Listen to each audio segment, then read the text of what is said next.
राम मंदिर बन के जानते क्या संदेश देगा?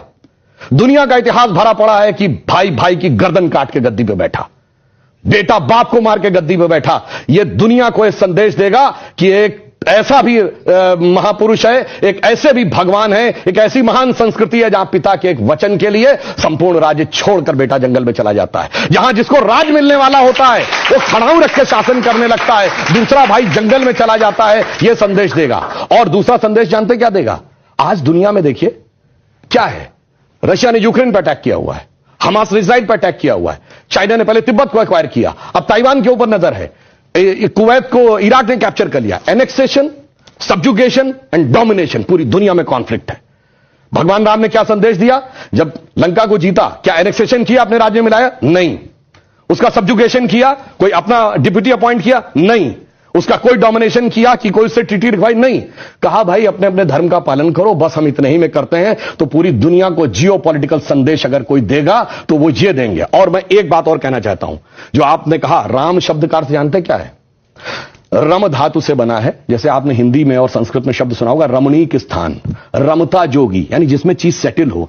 राम शब्द का संस्कृत में अर्थ है रमन्ते इति रामः, अर्थात वह एलिमेंट जिसमें संपूर्ण संसार सेटल्ड है। और वो एलिमेंट का संघर्ष किससे है? दशानन से, 10 मुख वाले रावण से, उसकी 10 इंद्रियों की बहिर्मुखी पिपासा से।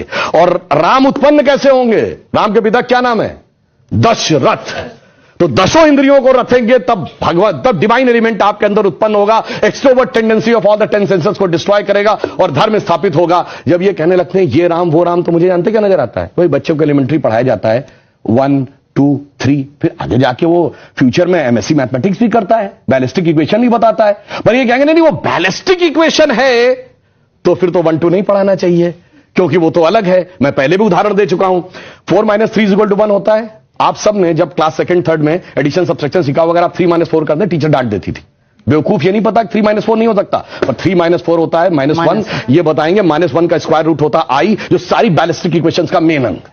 तो उस लेवल पे पहुंचिए तो समझ में आएगा जिसको आप कह रहे हैं बचकाना है वो कितना आलिशान है, ये जाके समझ में आएगा। डॉक्टर कलाम से पूछिए तो -1 के स्क्वायर रूट का अंतर समझ में आएगा। तो राम की कथा बहुत गहरी है और इसीलिए रामचरितमानस क्यों लिखा है? राम के चरित्र को मन में धारण करिए। रावण हर चीज में राम से बड़ा था जब राम लीला कर रहे थे। वैसे तो वो ईश्वर है, हर चीज में बड़ा, पैसे में बड़ा, उनके पास सोने की लंका, उसके पास रावण रथी विरत रघुवीरा। अगर देखा जाए पावर में उनसे ज्यादा बड़ा, 10 आदमियों की ताकत उसको, उनसे बड़ा पंडित मुस्सा जोधा और ना कोई दूजा है। अपने शीशों को काट काट शंकर को मैंने पूजा। वो कहता इतने बड़े पुजारी तो राम भी नहीं थे, फिर किस कारण से वो हार गया? चरित्र में राम बड़े थे। इसीलिए तुलसी ने कहा रामचरितमानस। और चरित्र की याद दिलाएगा यह मंदिर, जो सिर्फ भारत के लिए नहीं पूरी मानवता के लिए श्रेष्ठतम मानवीय मूल्यों का प्रतीक होगा। इसलिए 21वीं सदी का महान भारत बगैर राम मंदिर के संभव नहीं था। इसीलिए अमृत काल के उषा काल में राम मंदिर उभर के सामने आ रहा है।